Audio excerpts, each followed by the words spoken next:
And we're back with some more oxygen not included on Badlands. Max difficulty, care package edition. Today I have had no chance to play in the background. Too busy, night shifts and stuff, and trying to get the RimWorld episodes out. So, today I'm going to be installing a quick cooling loop just to get this entire place nicely chilled. But first, we gotta replace all the tiles in here. I have a tendency to just leave natural tiles everywhere because it's too much effort for me to replace them. Now, though, we're going to get rid of all that. Actually, should we leave some space there to let that oxygen flow? You know what? I think we'll leave a bit of a gap there to let the oxygen flow up. It's just all the oxygen from down here that's off-gassing from these polluted water tanks we've made that help us make all the ceramic. That needs to go somewhere, and I like to have it just flowing up through there. I should probably even open that door. No, actually, the pressure is too high out there. Oops. Another thing I was noticing here is this area here has several mealwood plants. They got planted by a pip at some point. I was not paying attention, honestly. But I was just thinking, if we, say, grabbed a door, say 2 doors, and put them there like that, if we throw in a park sign, I thought we might potentially get a natural park. Unfortunately, yeah, industrial machinery. I'm not sure. I think it's probably the auto sweeper that's doing it, but it could also be the electric grill or the conveyor loader or, well, a bunch of other things. Never mind. It was worth a try just to see if we could get it done. I'll just leave the plants in there anyway. I mean, there's no harm. Yes, but we need to finish off the rest of this place, don't we? I have replaced every single natural tile around the area. Well, maybe not over here where the pips are. I still need to give them some natural tiles to work with. But I've replaced all of those, and now we can start putting in our cooling loop. For the cooling loop, we're just going to use granite, and oh my god, why is there so much polluted water in there? Oh, yeah, I brought that over here for a reason. Can I mop it? Yes, I can. Perfect. Once that's all mopped up, we are going to put in a cooling loop that goes all the way around, and we're going to make it out of granite piping. So you know what? Let's zoom it out, and I'll show you what it looks like as it goes together. I do have to strip out a few of the older pipes like this one here just to make sure everything fits, but the general theme is very simple. A bunch of granite pipes going all the way back and forth all throughout the base. We're going super overkill. We want to make sure the entire base is nice and temperature regulated. It was my go-to standard when I first started playing. It's probably the best standard to stick with. I have gotten more lax about cooling bases as I've gone on playing it. As you'll notice, this base is ludicrously hot. I would never have let a base get this hot when I first started. It's only due to ranching that you can get away with this sort of, well, stupidity. Anyway, while that goes on, I do have to do a few modifications. Let's throw in a little bit more piping here to keep the dupes occupied. Right, that should keep them going for a while to get all of those loops in place. When that's all done, we are going to have to fill the loop with a liquid to, provide the cooling. Well, not the cooling. What will happen is the liquid will come down, rotate through here to our liquid tank that's getting cooled by our steam turbine heat deletion device over here. That liquid will dump off any heat it's collected from throughout the base, anything above 25C, and then it will rotate back through the base and slowly but surely suck all the heat out of the base. It won't instantly cool down the base. It will probably take about 40 or 50 cycles before everything chills down, but it should put the entire base below 30 degrees in a reasonable time frame. Now, the reason we're using granite piping is, well, theoretically, you should use radiant piping. Radiant piping would be much faster at doing this, but since it's a massive area we're cooling and we don't really care how long it takes, granite is cheap. Incredibly cheap. And of all of the cheap pipes you can use, it's the one with the best thermal conductivity. So igneous rock, all those other ones are not quite as good. And usually granite's fairly common, so you can get away with it. Down here for this section, I think I used, what did I use? Radiant liquid pipe made of iron. So I'm using this section here I use gold, radiant liquid pipe made of gold. Mainly because I have quite a bit of this stuff. How much have we got? We got 76 tons of this stuff. Having 2 gold volcanoes makes a lot of gold.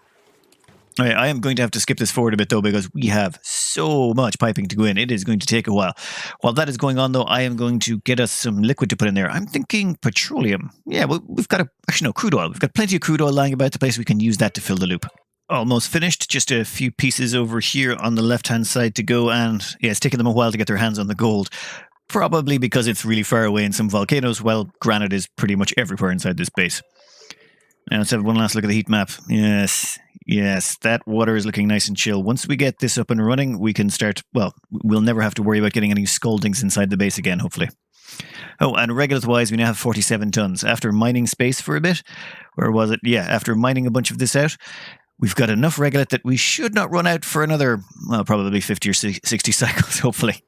It's been a bit of an annoyance. Not the lack of sand on this map and the lack of gold amalgam is just crippling at times. Anyway, let's finish this off. I'm actually going to take water from the melting ice biome to fill this loop up. We'll cover that once this is ready. And we're just about done. They're just finishing off the last of the gold pieces down here. 2 more chunks down there to go. And I think there was one more over here. Yeah, there's a couple more over here they've got to do. I had to shut down the gym while I got this all completed, but hopefully we should be back up and running shortly. Right, done. We can change the gym back to normal, and it's time to fill this loop. For loop filling, this should be fairly straightforward. I went down here to this place and I found there's a bunch of water. I was going to throw in petroleum, crude or stuff like that, but this stuff is all about 100 degrees and I don't really want to start dumping that into my base. It might cause problems. This stuff, however, is already pre-chilled down, quite cool, so yeah, no worries there. Liquid comes out of here. It's going to go up. If we run out of liquid in that pool, we can always tap into the other one, and I should have all of those are done, so we can start filling the loop. And we're bridging on so we don't overfill it. Let's have a zoom out here. Ooh. And since the water's already pre-chilled, it should quickly help us cut down on the temperature in this whole area. While that is all going on, it's going to take a while. It's going to take a while before all that orangey glow comes away and it turns into a nice green color. And we don't want our dupes standing around doing nothing. I mean, look at them. They're standing around twiddling their thumbs. No, what we want to do is, well, there was quite a few suggestions that I take this salt water and instead of desalinating it, because that was the plan, was to desalinate it, instead dump it into one of my geothermal generators. So dump it into something like this. Instead of having this water recirculating, dump in fresh, hot salt water. The salt water will boil, turn into clean water, and then we siphon the clean water out. So we're generating power while simultaneously cleaning water, which just saves us a bunch of wattage because we don't have to run a desalinator.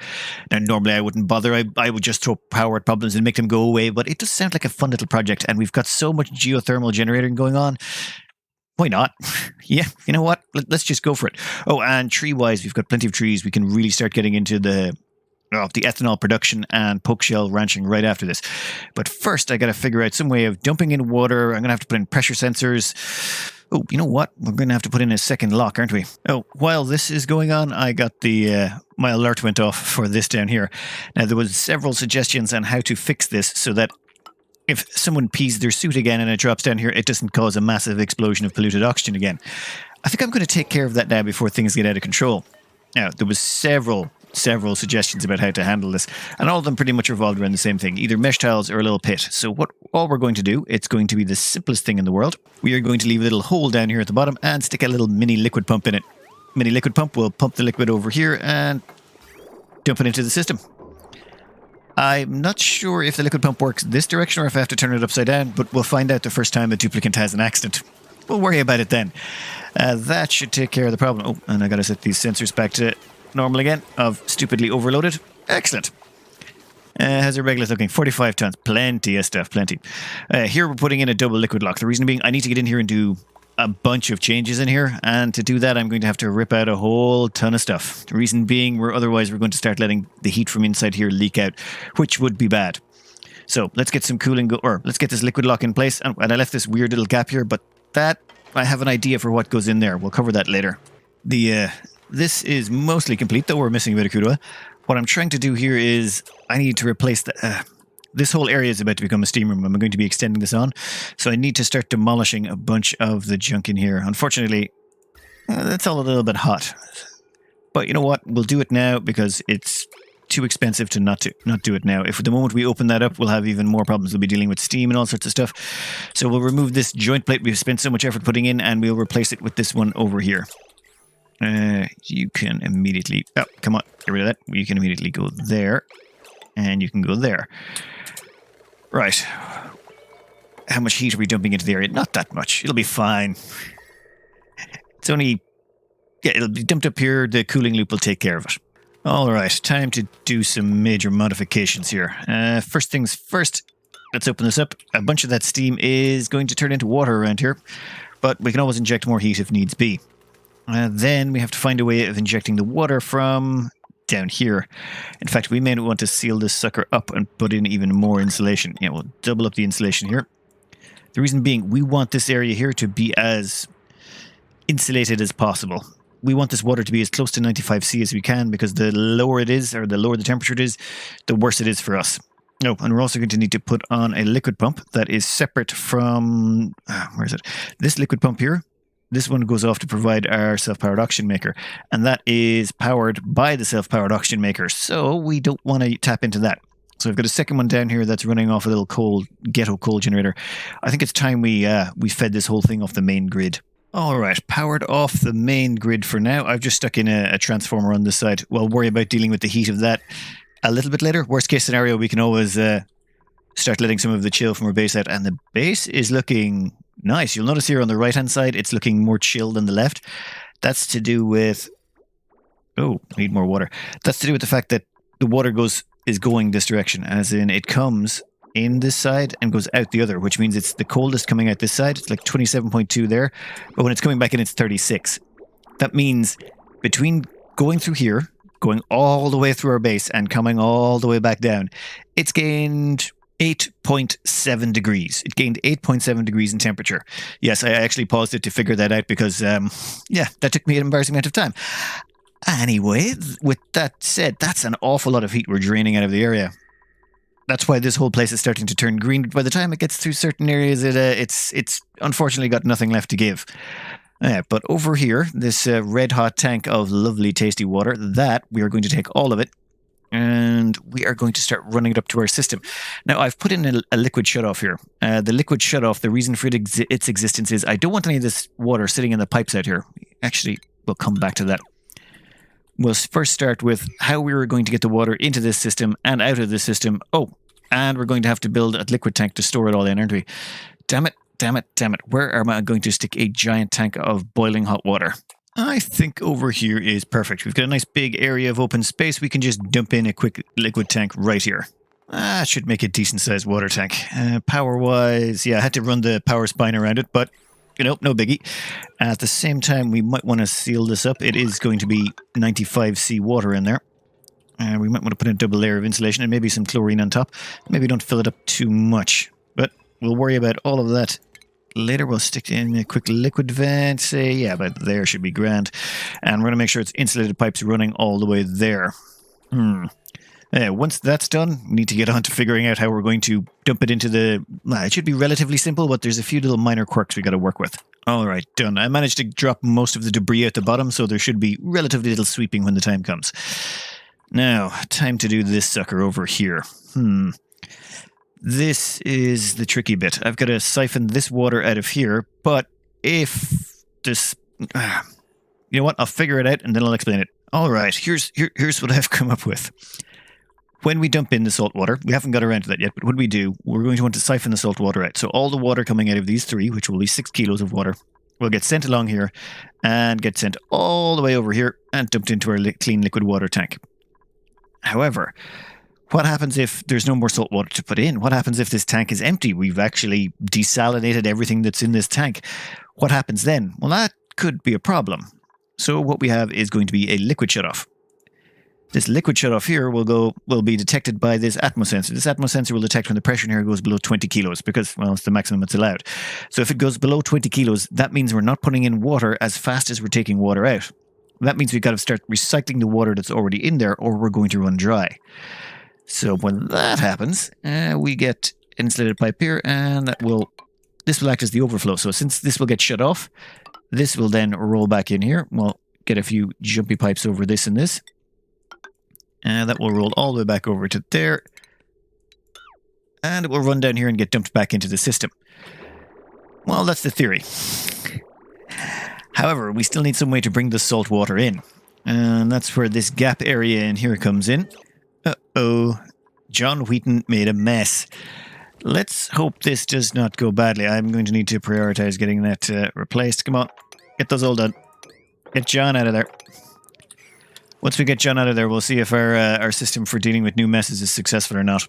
Well, John, it seems, is good to keep working. No, John, you know what? Just I'm going to have you move back now. We need to see if this works. If it works, great. If it doesn't, I'm going to have to reverse that pump. I'd like to know now. Yep, I'm going to have to reverse that pump. You can see that the liquid is just sitting down there. On the bright side, there's not a giant explosion of polluted oxygen, so great, I suppose. Let me see, what is it? I want the green part up. Got it. And there we go. How much water was that? 792? That was not a lot. A bunch of it must have evaporated. And there we go. Dumped into the system. No massive explosion. And all it cost us was a couple of tiles of space and a little mini liquid pump. Thanks again for the suggestions in the comments. Oh, I forgot something, didn't I? I should probably disable those. Oops. Yep, that's my bad. Thankfully, they did not overflow. That would have been embarrassing. Water-wise, where are we? Yes. This is where things get a little interesting. Now, I need to get this water in here and into that section. Let me think. Actually, that was very simple. The output of the salt water should go up here and just get dumped straight across in here, so it ends up going out this feed section. However, that's not the end of the story. This hot water, I need to keep it as close to 95C as possible, so I don't want this entire pipe run. You know what? Let's make that all insulated. I don't want a big lump of salt water it's just sitting in the pipes all the time, waiting. So instead, what we're going to do is we're going to get an automation wire. We'll just make that out of, say, yep, lead is fine. And we'll run that all the way back, all along the same direction as the piping. All the way down here. Yep, we're not going short distance on this one. So the plan will be this. Once this hits, say, about 50%. Yeah. Once that hits about 50%, it will summon an activation signal. And then when we have it turn off. Actually, no, the low threshold can be 25%. And then once it hits 50%, turns off again. So this should request water. You know what? I'm going to have to test this because I've never really fiddled around with the liquid reservoir tanks too much. But the theory I'm aiming for here is once this hits 25%, 50% full, it will stop requesting water, which means it will turn off this back here. Is that powered? Yes, it is. So it will turn off this back here and water will stop flowing. But the remaining stuff in the pipe will still have plenty of room to fit into the tank. Perfect. Well, yeah, let's see how this all works out. I've never tried using these as desalinators before, so I'm sure I've made some sort of mistake. Wait. I can't just be dumping in salt water constantly in here. I need to regulate it somehow. I need to be able to dump it in so long as the temperature is below a certain amount. So I'm going to need a temperature sensor in here and a shutoff. Yeah, let me think again. All right, more modifications made. I've thrown in a temperature sensor here. The idea behind the temperature sensor is if the temperature in here is below 150, that means we're not the volcano tamer is not active, which means we don't need any more water coming in because we wouldn't be able to evaporate it even if we did. So it should turn that off. At the moment, this tank is at 1,794 kilos, so that shouldn't stop until it hits 2.5. Once it hits 2.5, it should stop requesting more liquid, or the automation wire should turn... Oh, no. Yeah, 2.5? Yeah, here we go. Come on.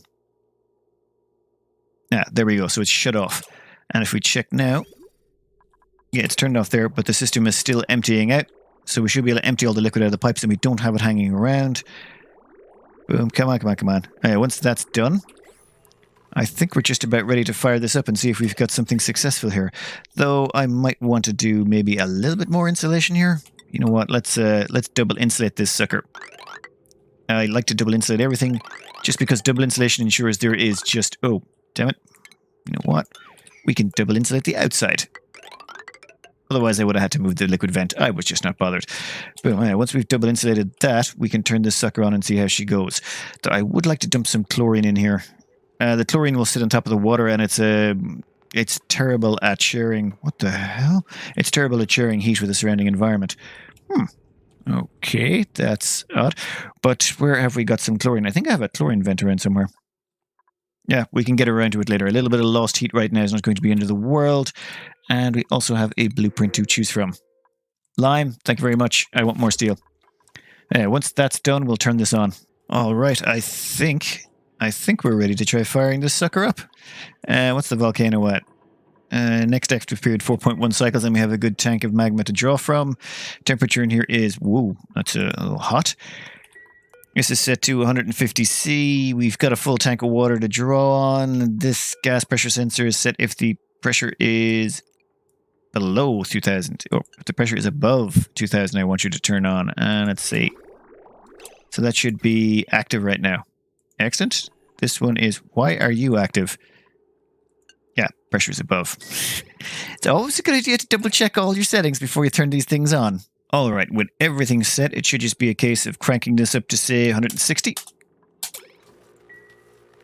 And that engages the doors. That starts dumping heat into the system. These things start turning on. Water starts getting siphoned out. Now, there's no need for this to be injected just yet. Reason being, oh, I made a mistake. I'm going to be dumping 10 kilos in, while the maximum that can be withdrawn is 6. I need to limit the flow on this to 6 kilos of water per second. I need to make some modifications here. We got a bit of time, but... buggery. You know what? Oh, and there's also some liquid still in there, so... Let's just move this forward a bit. All right, a bunch of changes made. All I've done is I've gotten the liquid shut off here, so we can turn it off. That still does the same thing. If the temperature in here is not hot enough, it turns off the incoming salt water. And then I've just put a flow control right after it for 6 kilos of water per second. That way when we do turn it on, we only dump in 6 kilos of water per second. Just a nice way to make sure the system works fine. And right now it should be off. Yep. And the pressure in here should be slowly going down by 6 kilos per second. No, we're not jumping in enough heat, are we? Why not make that 180? Though we can't really draw in the heat that fast just due to the way the system runs. I could always stick in a temperature shift plate right there. Nope. We're just going to leave this as it is for now. I'll worry about cranking up the heat injection in a little bit. This system is not injecting heat fast enough to get us where we want to go. It's never going to hit 150 C over here at this rate. So, to help things along, I'm going to install a temperature shift plate right here. That should suck heat out of the door. Wait a minute, actually. Let me think about this for another second. So, I have an idea to speed up the temperature transfer. I really should have refined these down earlier. The problem is I can get the temperature into this door. It's 363. That dumps it across into these metal tiles. But then this steel door just cannot suck across the heat fast enough. It's only 198. Oh, wait. Is it finally getting there? It actually finally got there. You know what? We will cancel that. Maybe I just needed to give it a bit more time and I was being lazy. Okay, let's check to see how this is going. Oh my god, we're actually desalinating. Okay, I was too distracted to care. Right, that is 6 kilos of salt water going in a second. And then the water that gets desalinated gets spat out the top. And that gets sent over here to our water tank. Perfect. How's the temperature looking? Yeah, that's all good. It's set to 180. This is set to 150.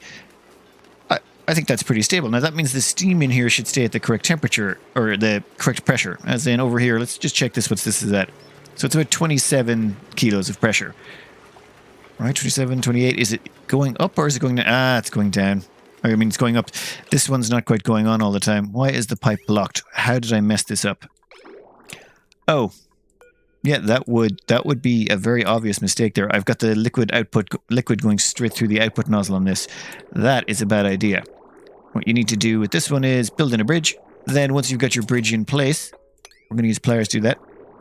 You drain off that way. That way it's all going into that white section. The white section is the input, which means that all gets sucked across, and now pressure should remain stable. 26. Oh my god, it's actually dropping.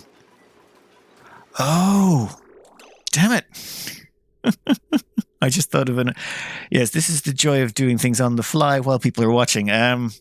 Salt water, when you boil it, a percentage of it is lost. As in, some of it turns into salt. So what's happening is, even though we're dumping in 6 kilos of salt water per second, 6 kilos of that does not turn into steam. However, I don't think I really care. I think the system should self-stabilize, considering all the little bits of automation we've stuck in. Once it runs low on pressure, this thing will twig that they're below 20 kilos, at which point it will start shunting water right back into the system, which will increase the amount of water that's going in until eventually we go over the 20 kilo mark again, at which point it should switch back and forth. You know what? Let's just have a quick look here. It's about to hit that point anyway. I'll stop talking and we can do some fast forwarding. All right, as you can see, it stopped. It cut off the water going out and started dumping the water back in. But realistically, what was happening was the water couldn't get back in because of the amount of salt water flowing in, and because of that, it just slowed down the system. No, this is bad. This is bad. Okay, what's happening here is I had to rejig this because it wasn't working quite right. what's happening now is when there's not enough pressure in here, it turns this off.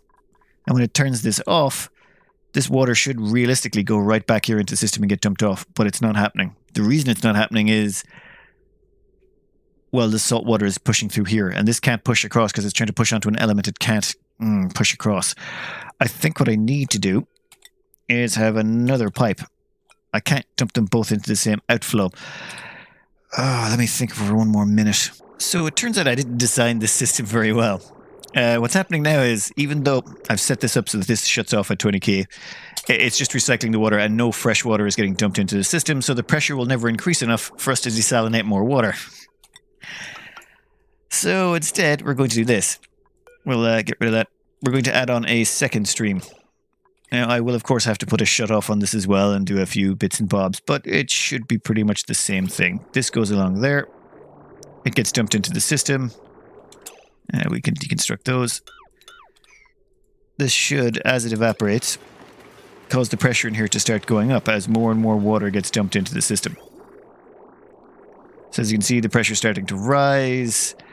And then once the pressure rises above 20 kilos, yep, the water starts getting siphoned off again to go off to our storage tank.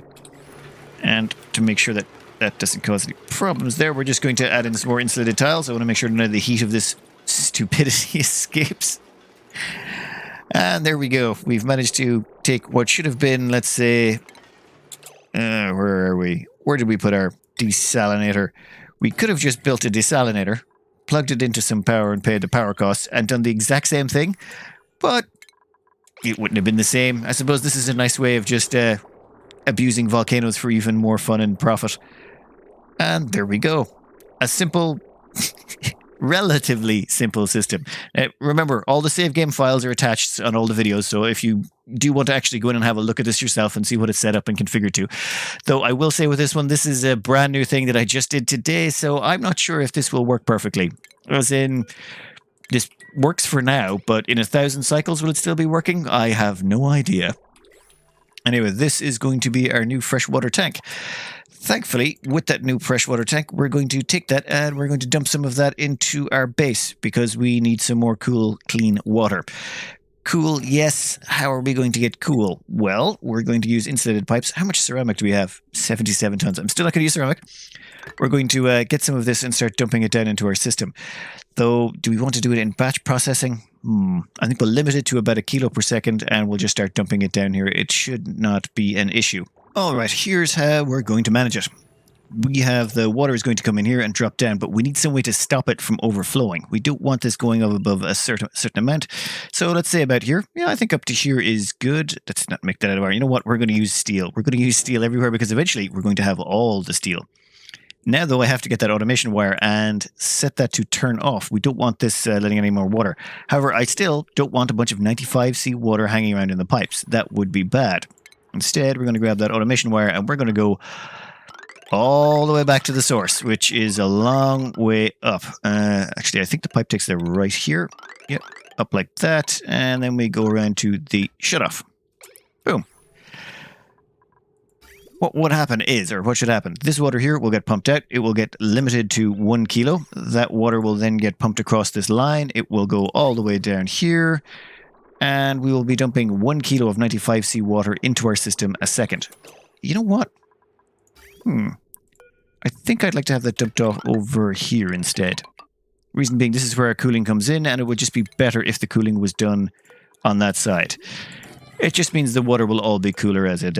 if we dump it over this side, it's where the end of our cooling loop is, so there's a chance it might not get as cool as we would like. And this is also where we draw our water for our base. So let's just be thorough. Anyway, if the pressure in here is below 500 kilos, yeah, that sounds about right. That way the water tank should top up to about here. We're only putting in 1 kilo per second and we shouldn't be drawing out nearly that much to run the toilets. And then we should never have to look at this water tank again. Should. Okay, what's going on the cooling loop? Okay, the cooling loop is just about to get topped up. I tapped into an extra bunch of water down in the cold biome. So this should start adding in more. Our cooling loop should be looking quite full once this is passed. And at the same time, if we check the temperature... Yeah, oh yeah, now we've got the right-hand side of our base cooled down and most of the top left. Most of the top left. It's still going to be a bit warm up there. The reason being, those Atmos suits, yeah, they're going to get hot. There's nothing we can really do about that, just judging by the amount of oxygen that gets pumped in there. Anyway, let's finish off this water system. All right, the water should start flowing now. Oh god, there's still a bunch of stuff going on. So the water's coming down 1 kilo 1 kilo per second. It's 93-degree water. It's pretty warm. And then it comes all the way down here, all the way over to the edge of our water tank, and I think we're good. Oh, the cooling loop is not quite full yet still. I'll give that another few cycles. There's no rush on it. Temperature-wise, all looking good. I think we've sorted out a few problems there. Let's see, though. I'm curious to see if this desalinator works at the advertised speeds. Oh, wait, new printables available. Omelets? Yeah, I'll take the omelets. I could go with the larva eggs, but I think we've got some slicksters down in the oil biome. I think that's actually, bizarrely enough, working. We're desalinating at a reasonable rate. I think we'll be able to desalinate faster than the amount of salt water we produce. If that's the case, what I might be able to do is there is a second pool of salt water down... Oh my god, where is it? Here? So we might be able to tap that also into the same system and just start desalinating both of these, turning all of them into clean water. We don't really need the salt water, while at the same time all of that desalinated salt water is leaving behind a bunch of salt on the ground, which we can then harvest. How much is there already? Slowly but surely it's climbing up. You know what, we'll sweep up that stuff. We don't want that to leave that lying around. The rest of it we'll leave there. Oh, and we don't need these anymore, I don't think. Well, once they dump it in there. We're leaving a little bit of hot stuff around the place. Not going to worry. For now. With all of those changes done, we now have one more problem we have to deal with. You have to preemptively start thinking about what's the next problem that's going to happen because of the changes I've made. And the next problem that could potentially happen is we could drain this entire tank out of salt water. Now, we're covered on this front. This will still keep functioning because it will just start recycling whatever steam is in the system and stop siphoning clean water out. That's fine. That's no problem. The other problem, the problem that is going to happen is this liquid pump here is what provides water to our oxygen production. If this liquid happens to run dry, we're in a bit of trouble. We're in quite a bit of trouble. Oh, and I can get rid of that liquid bridge there. That needs to be replaced to siphon out some of that water. That would make things very uncomfortable for us if our oxygen supply stopped functioning. So what we need to do is start pulling water, not from the saltwater tank, but from the clean water tank. If the clean water tank runs out, though, that could be a problem. If anything causes this to break down, I'm not sure exactly what could happen just yet, but this seems to be working, but it could break down. So what we want to do is make sure that that doesn't happen, or that we're covered in both events. If this thing works perfectly and we drain all the salt water, great. If it doesn't work perfectly and we run out of clean water, well, we also want to be covered there as well. So steel, and then we're going to get a liquid pump. Here, we're not even going to care about flow regulation. Yes, we will have the unfortunate side effect of maybe dumping a bunch of heat into an area, but that's fine. What we want to do here is just basically have the system run on this clean water, but if the clean water runs out, switch back to the salt water. And I think we're just about covered. For this, we got a power wire going across here to power both of these. I just tapped it into the same transformer that's powering this section over here. So this is running on mains power, which, yeah, we got to make sure our mains power is sorted. That's going to be the next thing to do, is put in a whole bunch of backup generators and get into ethanol production and stuff like that. So we definitely do not, cause brownouts. That would be bad. But this water is going to flow down here.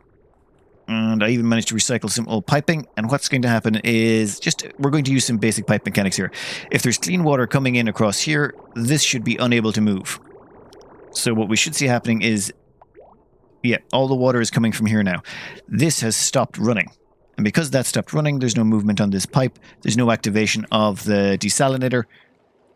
We're golden. I even put in a backup tank in here a long, long time ago to hold 5 tons of water, just in case anything did go wrong. We'd at least have 5 tons of water back in the system just so that we wouldn't have to provide power to this desalinator. At this point, we should be covered. We should be able to run completely safely off this. This is one of the fun parts of this game. One of the bits I love so much is you have to anticipate what your actions are going to do that cause knock-on effects, and you can never anticipate them all. You can try your best, but there's always something that will catch you out. In this one, I think we're reasonably well covered, assuming the system keeps functioning as intended. We're looking. You know what? Let's just watch this one more time as it goes. Wait, no, not enough water in here. It recycles its water. Pressure starts to rise back up.